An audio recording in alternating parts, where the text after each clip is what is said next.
I'm currently engaged to a wonderful man who's been dealing with quite a situation with his ex-wife regarding their two kids' custody arrangement.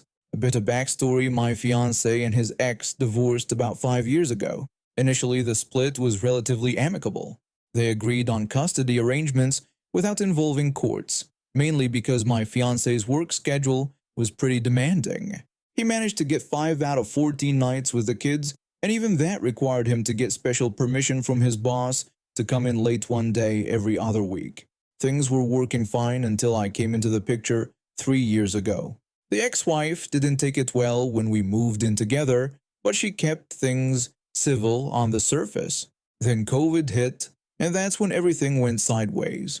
When schools switched to remote learning, the ex-wife contacted my fiancé and demanded he take the kids for 2 more nights, saying she couldn't manage her work and remote schooling. My fiancé told her he would need to check his schedule first, but she insisted it wasn't a request and that she couldn't handle it alone. Being the kind person he is, my fiancé agreed. On paper, it seemed great. We'd finally have 50-50 custody without court battles. But the devil was in the details. The schedule she proposed was a nightmare. We'd have the kids for 5 consecutive nights one week, then 2 separate nights the next week. Meanwhile, she got 5 straight nights every other week. We couldn't ever leave town for more than 3 nights without her permission, which she never gave. When we asked for just one weekend to attend my fiancé's cousin's wedding, she coldly reminded us that we had agreed to the schedule and that it was our problem, not hers. The kids weren't happy either. The single night visits were especially rough on them.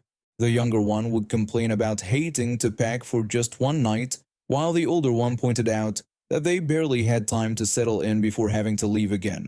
After 6 months of this mess, my fiancé tried to reason with her. He explained that he wasn't getting quality time with the kids and mentioned their complaints about the single night visits. He suggested moving the 2 separate days together, requiring only one day to be switched, and expressed flexibility about which day it would work best for her schedule. The ex-wife flatly refused to change anything. When my fiancé asked why, she said she didn't need to give him a reason. Even when he brought up how the kids hated the schedule, she remained stubborn. He reminded her that their agreement was designed to be flexible to avoid court involvement, but she just told him he could take her to court if he didn't like it. After letting things cool down for a few days, my fiancé called her again to understand her real concerns. She finally claimed it was because their son had physical therapy on the day we wanted them, and she wouldn't be able to see his progress or be involved. My fiancé assured her she could attend any sessions she wanted. She just needed to let him know. She finally agreed to the switch, but her true colors showed through pretty quickly. In the 2 years since then, she's only attended 2 therapy sessions. 2. But here's the best part. We documented everything.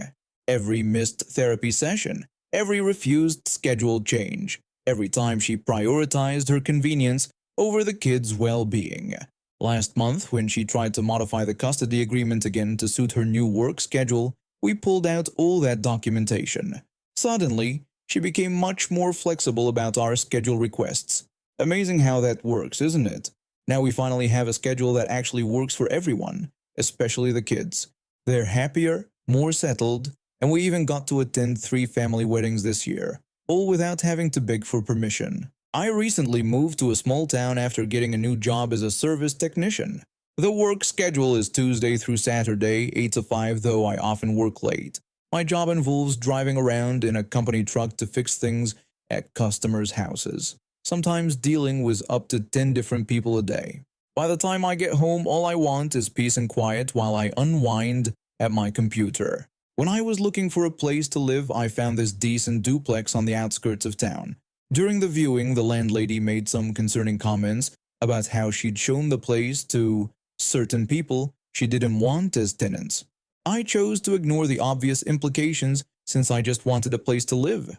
The duplex seemed perfect at first until I realized my neighbor was running an unlicensed daycare next door.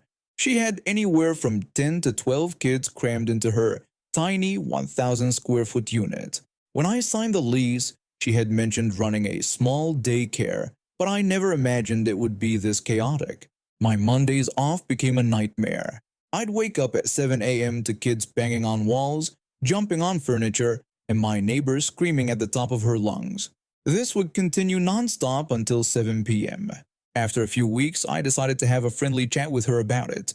I started by politely asking if I had ever been too noisy, saying I'd be happy to quiet down if needed. She assured me that she never heard anything from my side. When I brought up the noise levels during the day, she immediately got defensive. She claimed that daycares were naturally noisy, and since it was her only source of income, she had no choice in the matter. I tried reasoning with her, asking if she could at least keep the kids from banging on the walls. She responded with excuses, saying she was just one person watching 10 kids and couldn't be everywhere at once. When I suggested she consider hiring help or taking some childcare classes, she became hostile. She told me I should be the one to move somewhere else, and that I was stupid for moving in next to a daycare in the first place. That's when I decided to ask if she even had a license to run her daycare. This question clearly struck a nerve. Things went south quickly after that. Turns out she was best friends with the landlady. At the start of the next month, the landlady served me an eviction notice, claiming I was causing tensions with other tenants. Even though I'd only ever spoken to my neighbor, they picked the wrong person to mess with.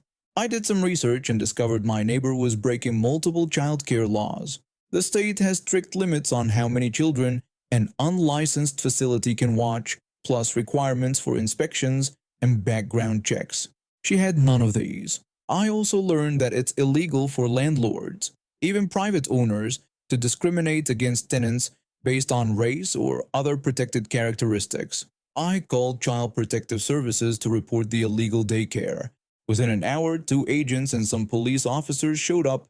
They made her call all the parents to pick up their kids immediately. Through my thin walls, I could hear them explaining to each parent how they could be liable for leaving their children with an unlicensed provider. My neighbor got hit with a hefty fine and a court summons. But I wasn't done. After moving to a new place nearby, I invited 3 coworkers over, 2 black and 1 white, and explained my plan to expose the landlady's discrimination. When my first coworker called about the vacant unit, the landlady claimed she had already found another tenant. 2 days later, when my second coworker called, she gave the same excuse about the unit being rented. But when my white coworker called at the end of the week, her tune changed completely. She told him the unit was still available, though she made sure to mention she'd had some unsavory characters interested in it. I reported everything to the state's Commission on Human Relations and the National Association for the Advancement of Colored People. The landlady got slapped with a fine and is now facing a lawsuit for tens of thousands of dollars. My new place has quiet neighbors and a landlord who minds their own business. Sometimes karma needs a little push in the right direction. My neighbor's illegal daycare is permanently shut down, she's drowning in legal troubles, and the racist landlady is facing serious repercussions.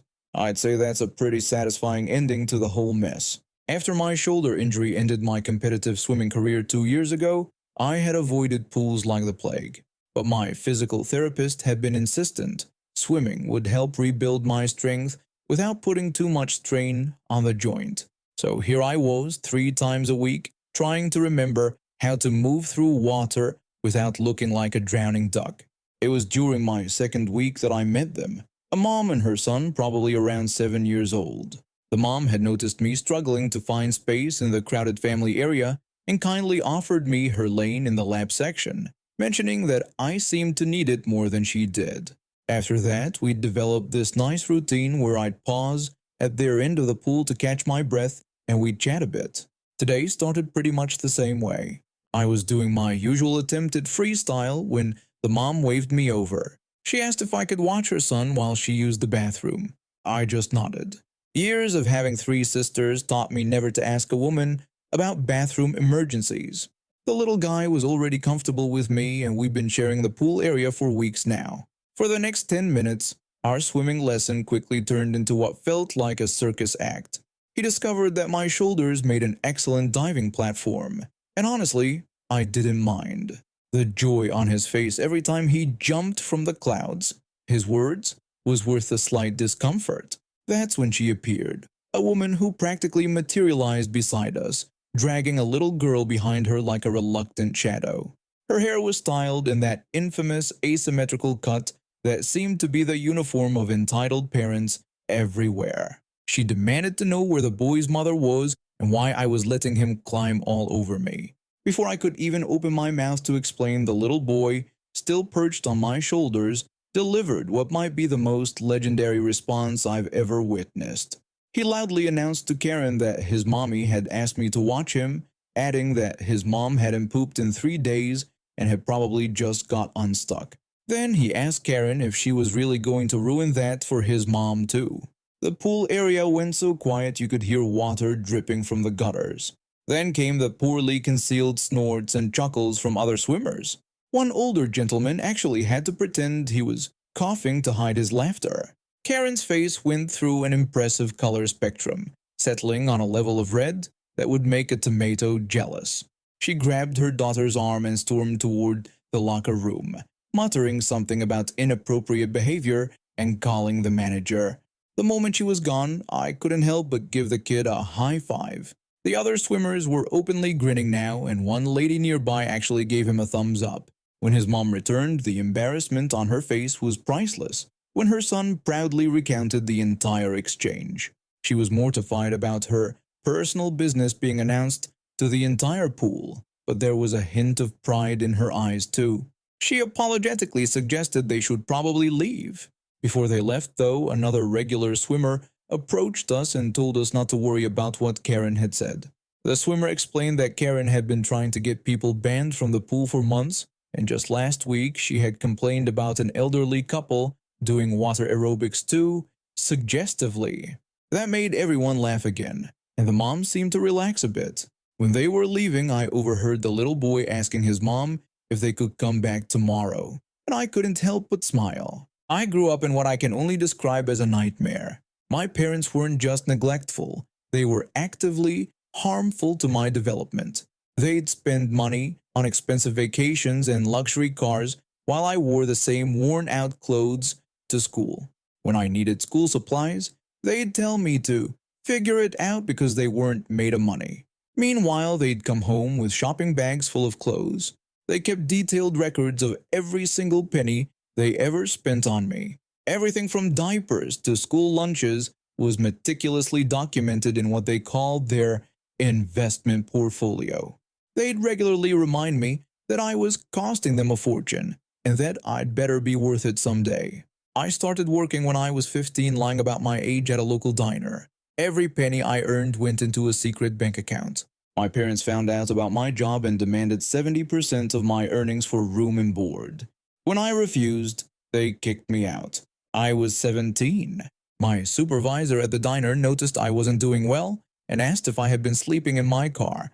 I tried to brush it off, saying I was fine and could handle it, but she wouldn't take no for an answer. She told me her sister had a spare room and insisted I stay there until I graduated high school. That conversation changed my life. My supervisor's sister became the maternal figure I never had. She helped me apply for scholarships and student loans.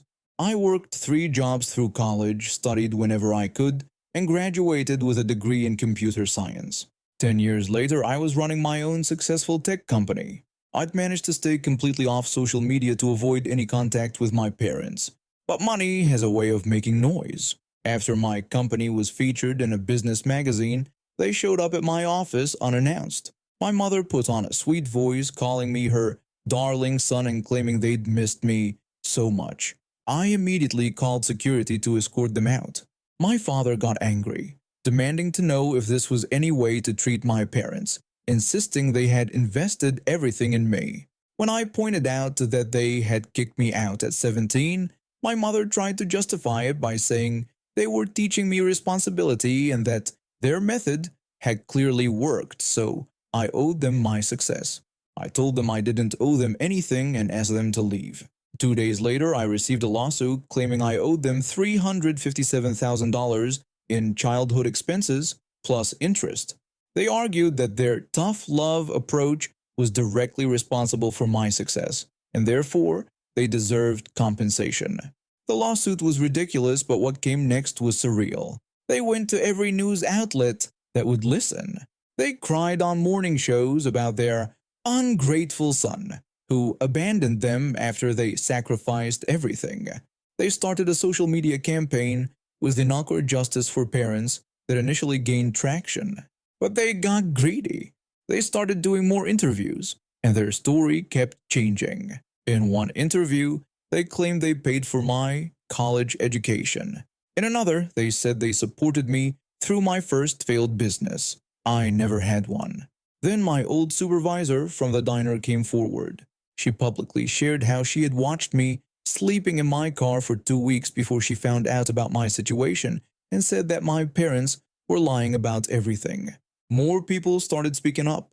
My high school teachers shared stories about how they'd pull money to buy me lunch. Former neighbors talked about hearing their screaming matches, about spending money on the waste of space, their name for me. The final nail in the coffin, they'd forgotten about their precious investment portfolio. My lawyer subpoenaed it, and it was a gold mine of evidence, not for them, but for me.